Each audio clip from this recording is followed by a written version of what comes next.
बाबूजी, हाँ खाना लगा दूं? बेटा, पार्वती का मेरा बेटा, मेरा प्राण।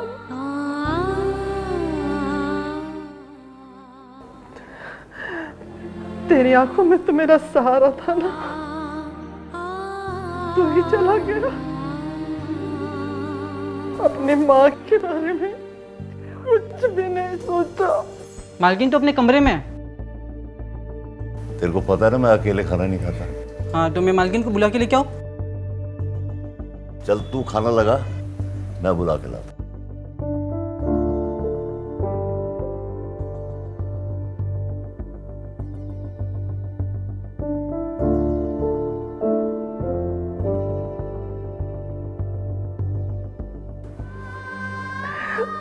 कैसे जिएगी तेरी माँ?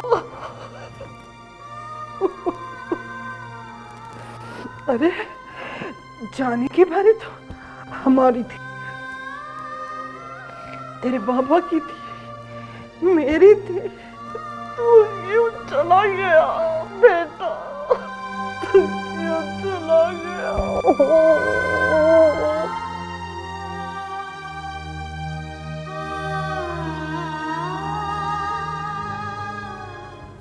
बेटा,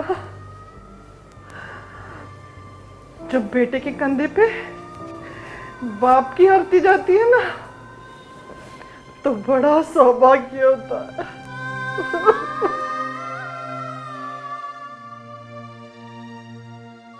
लेकिन बाप के कंधे पे बेटे की आरती।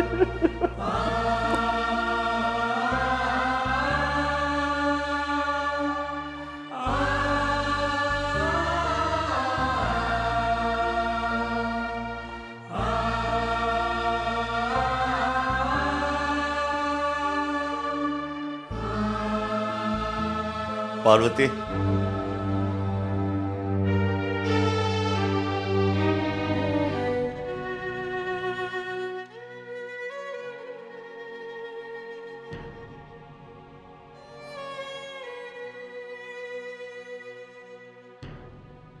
कब तक ऐसी रोती रहोगी? अब ये रोना बंद करो पार्वती। संभालो अपने आप को, संभालो पार्वती। कैसे संभालू? बेटा तो चला गया, साथ में सारी खुशियां लेके चला गया। आओ कुछ खा लो। मुझे बिल्कुल भूख नहीं है। भूख तो मुझे भी नहीं है, पर इस लाश को धोने के लिए कुछ तो खाना पड़ेगा ना। आओ।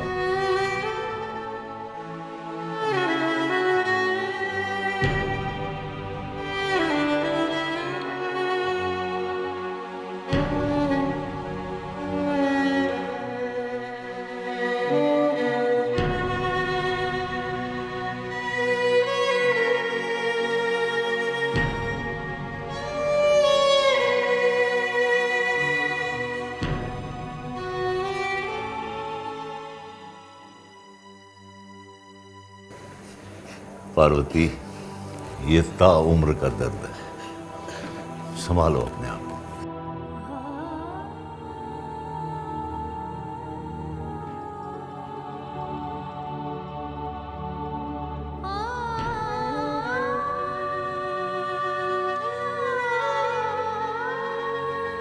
बस मुझे भूख नहीं है। ये तो बाबूजी ने लाया, इसलिए यहाँ आई।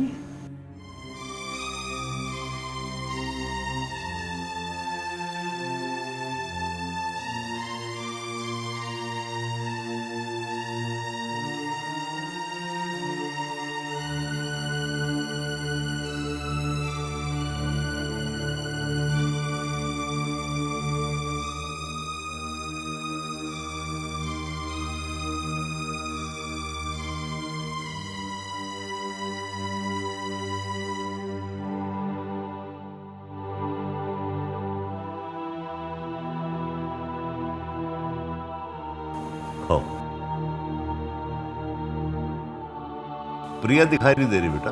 मैम साहब तो सुबह से ही घर पे नहीं है साहब। कहाँ गई? मालूम नहीं। नंदू तू भी जाके खाना खा ले। लगता है छोटी मैम साहब आ गई।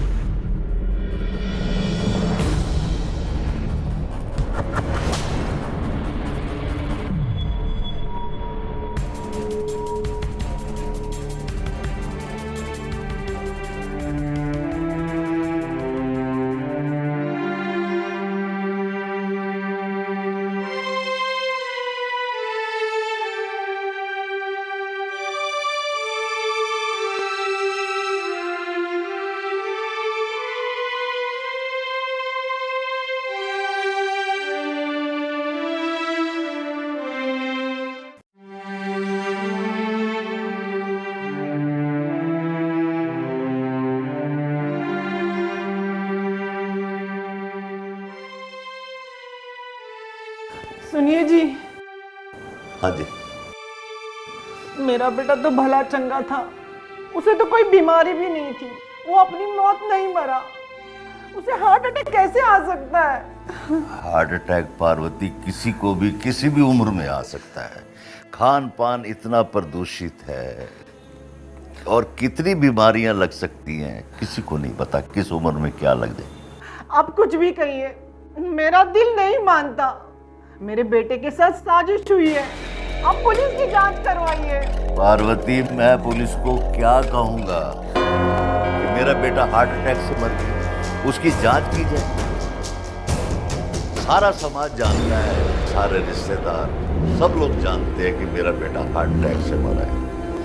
किसको क्या कहूंगा जाके मैं? नहीं, मैं कुछ नहीं जानती। पुलिस जांच करवाओ, नहीं तो मैं खाना पीना छोड़ दूं, समझे आप? जिद मत करो पार्वती। नहीं, मैं नहीं मानने वाली।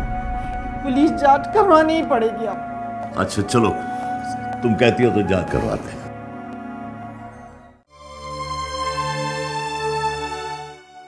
इंस्पेक्टर साहब, मेरे बेटे की मौत की सच्चाई पता करने का प्रयास कीजिए प्लीज।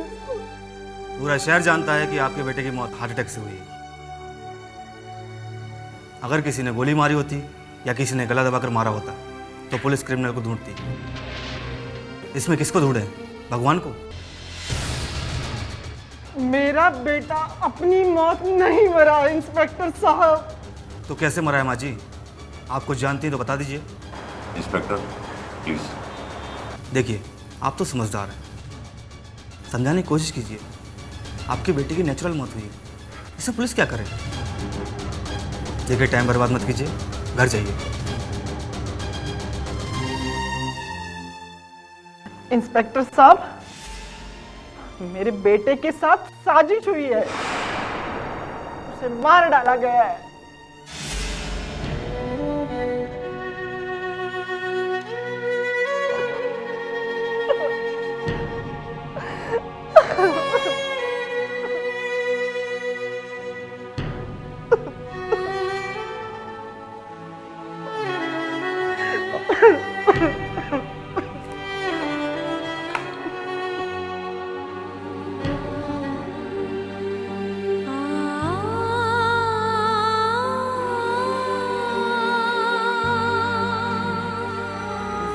पार्वती अब सो जा।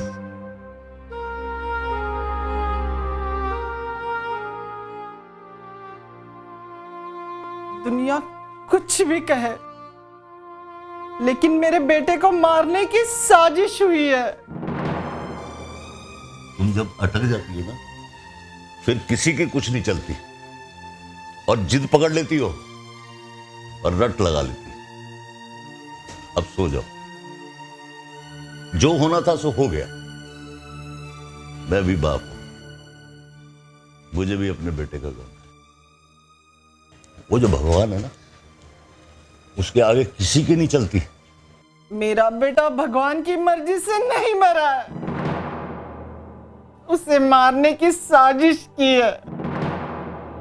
आप मेरी बात क्यों नहीं मानते हो? मैं आपके हाथ जोड़ती हूँ, पाँव पड़ती हूँ।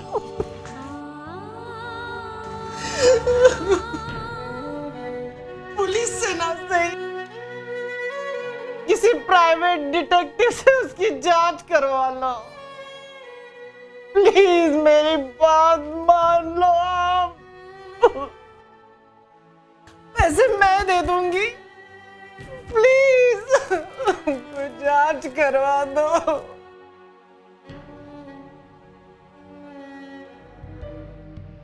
कभी कभी दिल की बात सच हो जाती है, सच ना भी हो मगर इसकी तसल्ली हो जाएगी, और मेरी भी।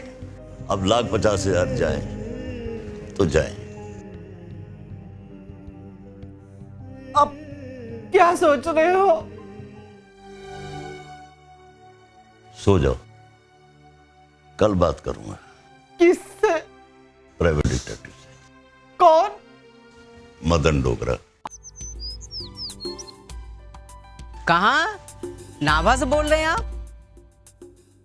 पंजाब से बोल रहे हैं आप? अच्छा, तो आप जरूर बाबूजी के रिश्तेदार ही होंगे।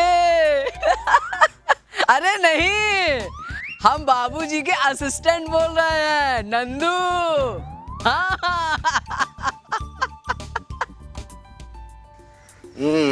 किसका फोन है असिस्टेंट साहब? अरे बाबूजी, कोई नाभा से रामपाल जी हैं, बात करना चाहते हैं आपसे, बहुत अर्जेंट। नाभा से रामपाल? अर्जेंट? ला तो, किसका फोन है? अरे सीधा तो लगाइए, उल्टा लगाओ। वाह मेरे असिस्टेंट। हेलो। जी डोगरा साहब, मैं हरियाणा से रामपाल बोल रहा हूँ। रामपाल? जी, यमुनानगर से रामपाल खट्टर। ओ रामपाल, वो मुझे मेरे असिस्टेंट ने बताया कि नाभा से। मैं तो चक्कर में ही पड़ गया, बेवकूफ। आपने क्या कहा डोगरा जी? नहीं नहीं नहीं, आपको नहीं कहा, मैंने अपने नंदू से कहा है। डोगरा जी, हाँ कहिए कहिए। हाँ क्या बात है, बताइए। मैं आपके आने जाने का खर्च, आपके होटल का खर्च और आपकी मुंह मांगी फीस देने को तैयार हूं। आप बस नेक्स्ट फ्लाइट पकड़ के होटल आ जाइए। आपके होटल की बुकिंग करवा के मैं आपको इन्फॉर्म कर दूंगा। क्या बात है रामपाल जी, साफ साफ बताइए। डोगरा जी, मेरे इकलौते बेटे प्रकाश की मौत हो गई। लेकिन कैसे?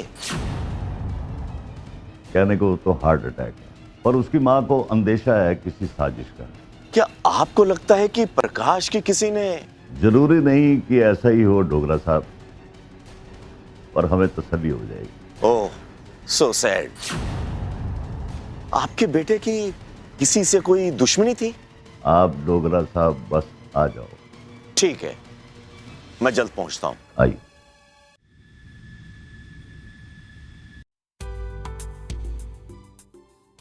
नंदू, हाँ, अरे कहां रखा था तुमने? उसी में होगा बाबूजी। कहीं नहीं है।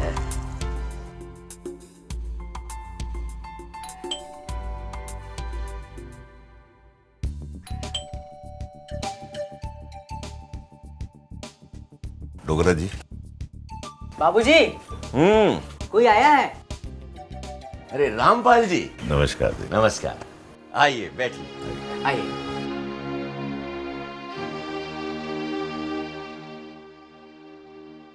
प्रकाश की माँ मेरी धर्मपत्नी पार्वती। जी। आने में कोई तकलीफ तो नहीं हुई? अजय, दिक्कत कैसे होती? आपने तो पहले से ही एडवांस में व्यवस्था जो कर दी थी। आपके बेटे की मौत कब और किन परिस्थितियों में हुई, ये तो हम जानना चाहेंगे ही। और हाँ, आपके कहे अनुसार लोगों का मानना है कि ये हार्ट अटैक था, लेकिन आपकी पत्नी का ये मानना है कि ये हार्ट अटैक नहीं था। इसका कोई कारण तो होगा? मेरा बेटा करोड़ों की संपत्ति का वारिस था, उसे किसी बात की कोई कमी नहीं थी, इसीलिए शायद किसी ने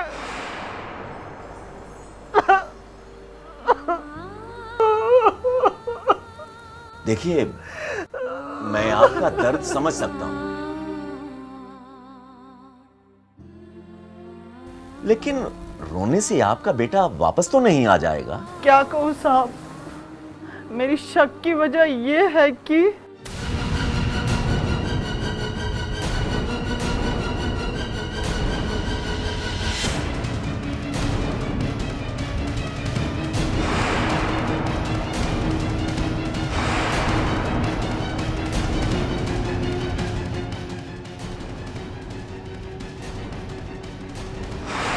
कुछ नहीं माँ, आप सो जाइए। सोना।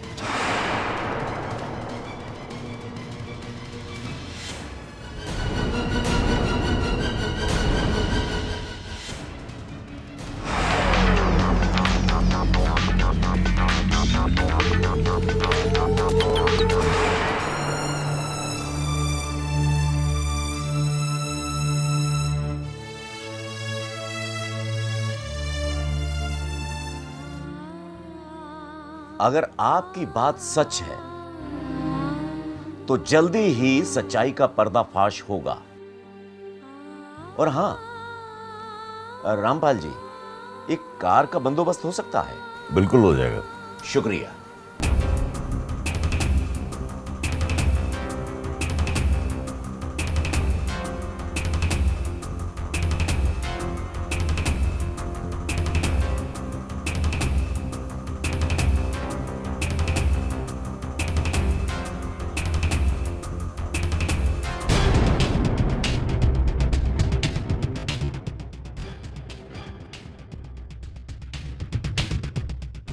नाम क्या है तुम्हारा? प्रिया, प्रिया खट्टर। प्रकाश की मौत कैसे हुई? सब जानते हैं हार्ट अटैक से हुआ है। सच बोल रही हो ना? मैं आपसे झूठ क्यों कहूंगी इंस्पेक्टर? मोहित डागर को जाने? कौन मोहित डागर?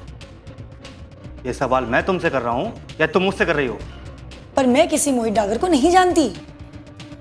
और भी कोई मोहित डागर तुम्हारे टच में है? मैं कुछ समझी नहीं। नहीं समझ रही तो मैं समझाता हूं। मोहित डागर, जिम ट्रेनर, क्या रिश्ता था उसके साथ तुम्हारा? अच्छा, आप जिम ट्रेनर की बात कर रहे हैं? क्या और कोई मोहित डागर तुम्हारे टच में है? मैं उसका नाम नहीं जानती। तुम अपने जिम ट्रेनर का नाम भी नहीं जानती? वो सिर्फ महज मेरा एक जिम ट्रेनर था और मैं उसकी क्लाइंट। उसका नाम जानने की कभी जरूरत ही नहीं पड़ी। सब उसको सर सर बोलते थे और मैं भी सर बोलती थी। इसके अलावा मेरा उससे और कोई रिश्ता नहीं था।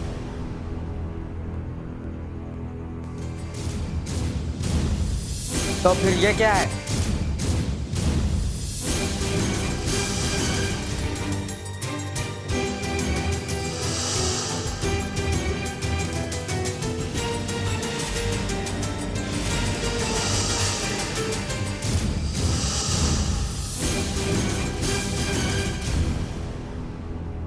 ये आपको कहां से मिला है?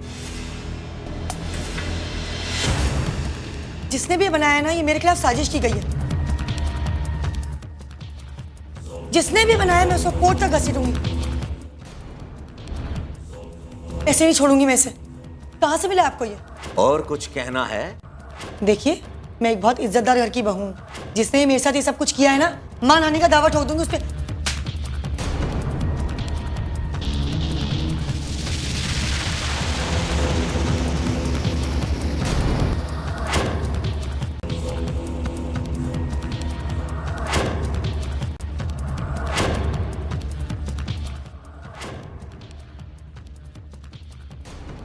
ओए इज्जतदार, क्यों अपने नाजुक शरीर को कष्ट दे रही? तुम्हारी पोल खुल चुकी। अब सच सच बता दो। ओए इज्जतदार, क्यों अपने नाजुक शरीर को कष्ट दे रही? तुम्हारी पोल खुल चुकी। अब सच सच बता दो। एक थप्पड़ का नजराना तो तुम्हें मिल चुका है, और भी आगे। शादी के बाद मेरी और प्रकाश की लाइफ बहुत अच्छी चल रही थी। हम दोनों के बीच में खुशियां ही खुशियां थी, प्यार ही प्यार था। लेकिन ये सब कुछ ज्यादा दिन तक नहीं चल पाया।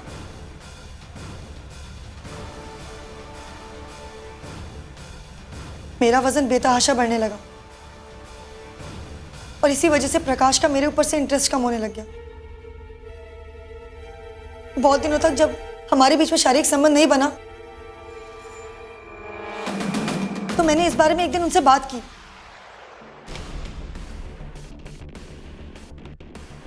मेरी तरफ देखो। क्या देखो? सुनो ना। क्या सुनूं? क्या सुनूं? हद है, मैं तुमको अपनी तरफ खींच रही हूँ और तुम बार बार उधर मुंह कर लेते हो। सुनो ना। प्रिया, देखो रात के मैं तुम्हारी वाइफ हूँ प्रकाश। तो मैंने कब इनकार किया इससे? खामोशी की भी अपनी एक भाषा होती है। तुम नहीं समझते, लेकिन मुझे सब कुछ समझ में आता है। तुम्हें सब समझ में आता है? क्या समझ में आता है ये बताओ। यही कि आजकल तुम मुझसे खिंचे खिंचे रहते हो। प्रिया देखो प्लीज, रात बहुत हो चुकी है, मुझे परेशान मत करो। तुम भी सो जाओ और मुझे भी सोने दो। नहीं, मैं सोने नहीं दूंगी। आज मैं ये जान कर रहूंगी कि तुम्हारा चक्कर किससे चल रहा है। तुम्हें लगता है कि मेरा किसी से चक्कर चल रहा है? तो हाँ चल रहा है, जाओ पता कर लो। यानी कि मेरा शक सही है? कौन सा शक? तुम्हारी आशिकी का। और किसका? प्रिया, प्रिया तुम मुझ पे गलत इल्जाम लगा रही हो। अपनी बीवी को छोड़कर किसी और औरत के साथ अगर तुम गैर संबंध रखते हो और इसे इल्जाम लगाना कहते हो, तो हाँ मैं तुम पे इल्जाम लगा रही हूँ। प्रिया सुनो मेरी बात। प्रिया मैं तुम्हारी कसम खाता हूँ, मेरा किसी के साथ कोई संबंध नहीं है। प्रिया मैं तो बस, मुझे और कुछ नहीं सुनना है। यही वजह है कि तुम मुझसे खिंचे खिंचे रहते हो, इग्नोर करने लगे हो तुम मुझे। तुम जानते भी हो कितने महीने हो गए हम लोगों के बीच।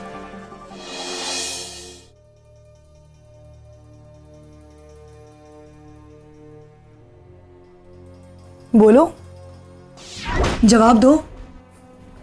जब चोर चोरी करता है ना और उसकी चोरी पकड़ी जाती है, तो वो तुम्हारी तरह बहाने ढूंढता है, और वही इस टाइम तुम कर रहे हो प्रकाश। प्रिया, प्रिया मेरी बात सुनो। प्रिया, प्रिया मेरा किसी के साथ कोई संबंध नहीं है, मैं तुम्हारी कसम खाता हूँ। अच्छा तुम मुझे प्रिया एक बात बताओ, क्या तुम्हारे पति को इतना भी हक नहीं कि उसकी पत्नी सुंदर हो, स्मार्ट हो, स्लिम हो? तो मैं तुम्हें सुंदर नहीं लगती? प्रकाश, अगर मैं तुमको सुंदर ही नहीं लगती थी तो मुझसे शादी क्यों की? प्रिया तुम सुंदर थी। थी? सुंदर थी से तुम्हारा क्या मतलब है? प्रकाश, मैं वही प्रिया हूं, तुम्हारी प्रिया, कोई और नहीं हूं। प्रिया तुमने कभी अपने आप को आईने में देखा है? तुम्हारे इस बढ़े हुए वजन ने तुम्हारी सुंदरता छीन ली है। और तुम जो कहती हो कि मेरा इंटरेस्ट तुम्हारे में कम हो गया है, यही कारण है।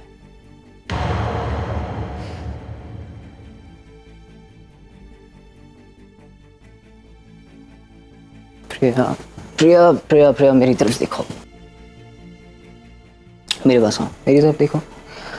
तुम एक काम करो, तुम कल से जिम ज्वाइन कर लो। जिम ज्वाइन करने के बाद मेरी प्रिया भी पहले की तरह सुंदर और खूबसूरत हो जाएगी। सच? चलो थोड़ी सी मस्ती करते हैं। मस्ती? मस्ती नहीं जानते हैं?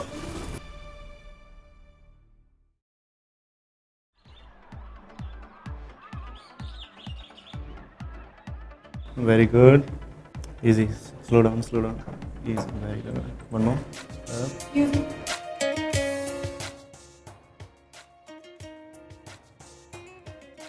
उसके बाद मैंने जिम ज्वाइन कर लिया और वहीं मेरी मुलाकात जिम ट्रेनर मोहित डागर से हुई।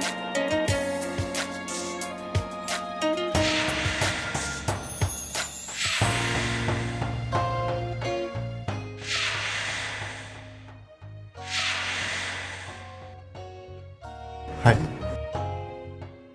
May I help you? Sure. Myself Priya Khattar. Mohit. Mohit Dagar. आपको जिम ज्वाइन करने में? करना तो है, लेकिन आप अगर अपने पूरे वक्त को देने का वादा करें तो।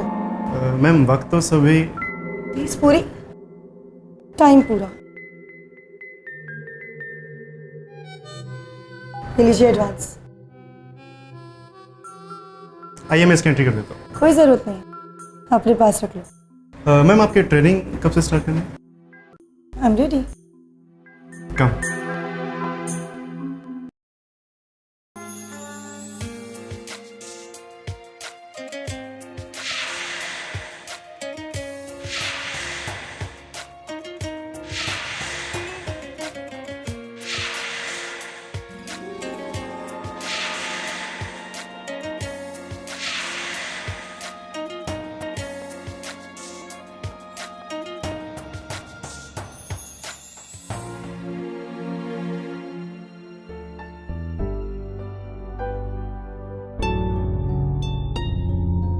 टेक्निक सिखाने के बहाने मैं उसको अपने आसपास उलझाए रखती थी।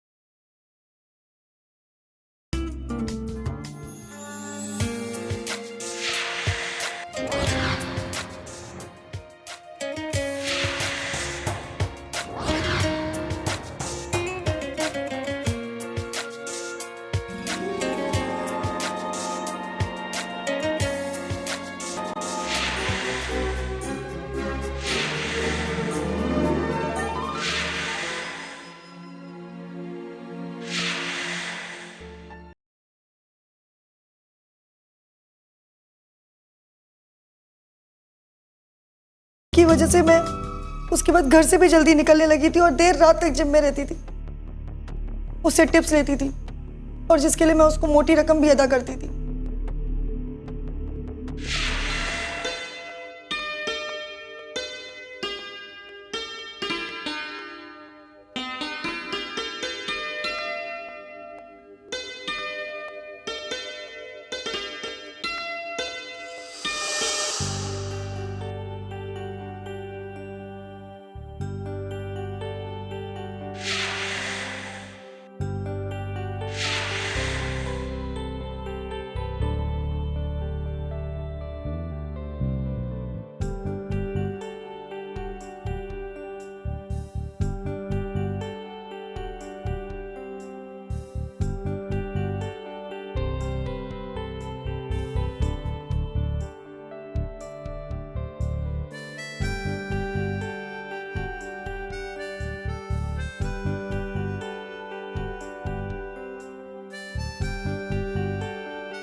फिर एक दिन जिम में कोई भी नहीं था और मोहित अपने ऑफिस में अकेला था।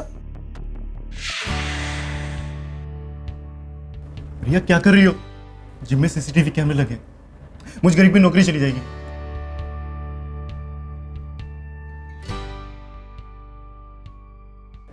क्या है ये?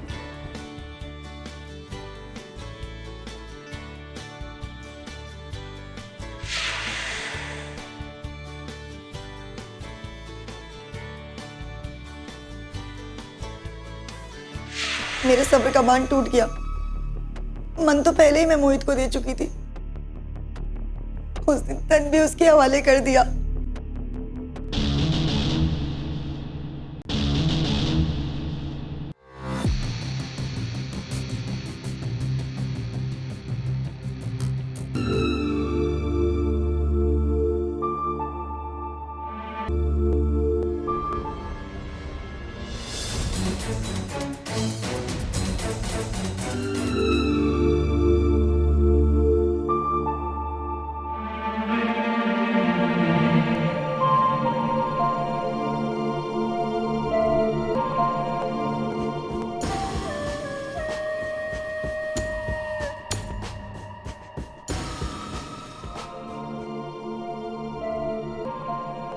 प्रकाश को मुझ पर शक होने लगा था और उसने मेरा पीछा करना शुरू कर दिया था। उसने मुझे और मोहित को कहीं देख भी लिया था और उसके बाद से उसने मेरे खर्च पर कंट्रोल करना शुरू कर दिया और मेरा अकाउंट भी बंद कर दिया, जो मुझे बिल्कुल बर्दाश्त नहीं हुआ। और फिर एक रात मेरे सब्र का बांध टूट गया। मैं तुम्हारी बीवी हूँ, कोई गुलाम नहीं। अरे इतनी पाबंदी तो कोई जरखरीद गुलाम पर भी नहीं लगाता है जैसे तुमने मुझ पर लगा रखी है। समझ क्या रखा है तुमने मुझे? वही जो मुझे बहुत पहले समझना चाहिए। बस मुझे कुछ नहीं सुनना है, मुझे पैसे चाहिए। किस बात के पैसे? तुम्हें पैसे नहीं मिलते? देते हो पर गिनती के। मुझे मेरी पहले वाली आजादी चाहिए प्रकाश। प्रिया, वो हक तुम खो चुकी हो। क्यों? मैं तुम्हारी बीवी नहीं रही या इस घर की बहू नहीं रही। एक बात कान खोल के सुन लेना प्रकाश, इस प्रॉपर्टी पे जितना तुम्हारा हक है ना, उतना मेरा भी है। शोर मत मचाओ। मेरी खामोशी को ना मेरी शराफत समझना। अरे बेशर्म औरत, तू अपने आप को शरीफ कहती है ना? अरे अगर तू शरीफ है तो फिर ये क्या है? क्या है ये?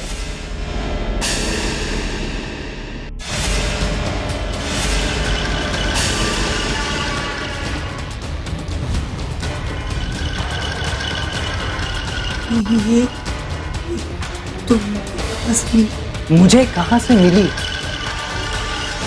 ये तू ही है ना? बदजात औरत, इस कमीने के साथ हम बिस्तर होते होते तुझे शर्म नहीं आती? उसपे किसका हक है? मेरा है या उसका है? अगर अपने परिवार की इज्जत का सवाल नहीं होता ना, तो मैंने तुझे कब का तलाक दे दिया। दूर हो जा मेरी नजरों से।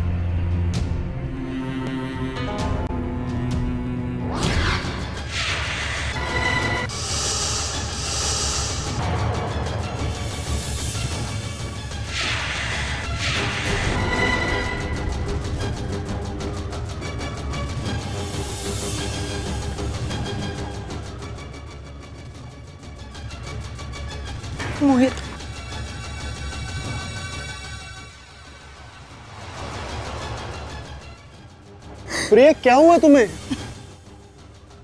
अच्छा चुप हो जाओ पहले, चुप हो जाओ। कुछ मत पूछो मुझसे आज। आज मुझे बस जी भर के रो लेने दो। और प्रिया हुआ क्या? प्रकाश को हमारे बारे में सब मालूम पड़ गया है। कैसे? उसके फोन में हमारी तस्वीरें हैं। कैसी तस्वीरें प्रिया? वैसी तस्वीरें। और उसको वो तस्वीरें मिली कहाँ से? मुझे नहीं मालूम। प्रिया, अब हमें एक दूसरे को भूल जाना बेहतर होगा। क्या मोहित, मैंने अपनी खुशहाल जिंदगी में इसलिए आग नहीं लगाई थी। मैं तुम्हारे बिना एक पल नहीं रह सकती, और तुम भूलने की बात कर रहे हो। प्रिया समझने की कोशिश करो। मैं एक गरीब आदमी हूँ और तुम्हारा हस्बैंड करोड़ों का मालिक। अगर ऐसा है तो अब हमारा संगम एक ही तरह से हो सकता है। अगर हम प्रकाश को रास्ते से ही हटा दें तो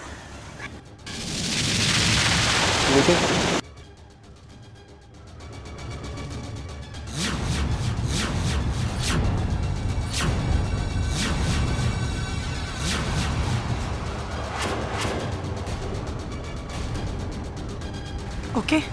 ओके। तो आज की रात प्रकाश के लिए आखिरी रात होगी।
प्रकाश के मरने के बाद मोहित बंगले के पीछे वाले कमरे में जाकर छिप गया। ठीक 4 बजे प्रकाश को जगाने के बहाने मैंने रोना पीटना शुरू किया, जिसकी वजह से सास ससुर, घर के सारे नौकर और वॉचमैन वहां इकट्ठा हो गए। मोहित को घर से बाहर निकालने का ये मेरा एक ड्रामा था। आया कैसे था वो? मेरे साथ आया था, कार की पिछली सीट पर बैठकर। मोहित डागर को तो तुमने भगा दिया, लेकिन कानून के हाथों से नहीं भगा सकी। आखिर कानून की गिरफ्त में वो आ ही गया।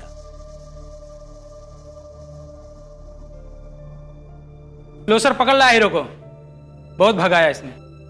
तूने लोगों को बताया कि प्रकाश के सीने में दर्द हो रहा था। तुमने डॉक्टर को बुलाना चाहा तो प्रकाश ने तुम्हें मना कर दिया और कहा कि तुम मेरे सीने को दबाओ। तुमने उसके सीने को दबाना चालू किया और प्रकाश शांत हो गया। तुमने ये सोचा कि वो सो गया। क्यों?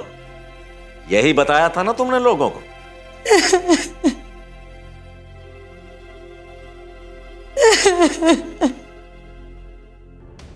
तुम सोच रही होगी कि हमने ये फोटोग्राफ कहां से और कैसे ली। तो मैं बताता हूं। जब हमारी पहली मुलाकात रामपाल खट्टर जी से हुई तो वहां से हमें पता चला कि प्रकाश की मौत के बाद तुम्हारे अंदर बदलाव आने लगा। हमने खट्टर जी से एक कार की डिमांड की थी और अगले दिन मैं और नंदू कार में बैठे हुए इंतजार कर रहे थे। तभी तुम अंदर से सज धज कर बाहर आई, एक मॉडल की तरह। तभी वहां एक गाड़ी आकर रुकी। तुम उस गाड़ी में आगे वाली सीट पर बैठी और वो गाड़ी वहां से भागने लगी। बस हम भी अपनी गाड़ी में बैठे तुम्हारी उस गाड़ी का पीछा करने लगे और तुम्हारी गाड़ी एक पार्किंग में जाकर रुकी। पहले तुम उतरी, उसके बाद उस गाड़ी में से तुम्हारा जिम ट्रेनर मोहित डागर और तुम दोनों की वहां नजदीकियां देखकर हमने इस मोबाइल में कैच कर ली। प्रकाश की मौत के बाद प्रिया में आए बदलाव ने प्रिया की करतूतों का पर्दाफाश कर दिया और फिर वो अपने प्रेमी के साथ सलाखों के पीछे पहुंच गई। अवैध संबंध अक्सर अपराध को जन्म देते हैं और अपराध का रास्ता जाता है जेल की चार दीवारी तक।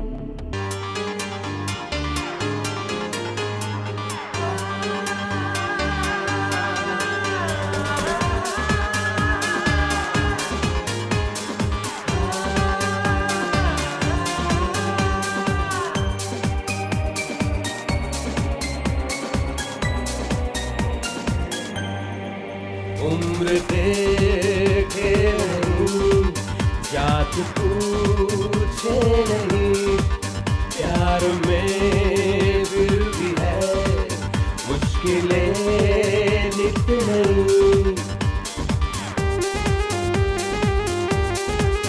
उम्र देखे नहीं, जात पूछे नहीं, प्यार में फिर भी है मुश्किलें नित नहीं। हो गए कुछ बड़ा, कुछ हुए कत्लेआम, प्यार में सावधान, प्यार में सावधान।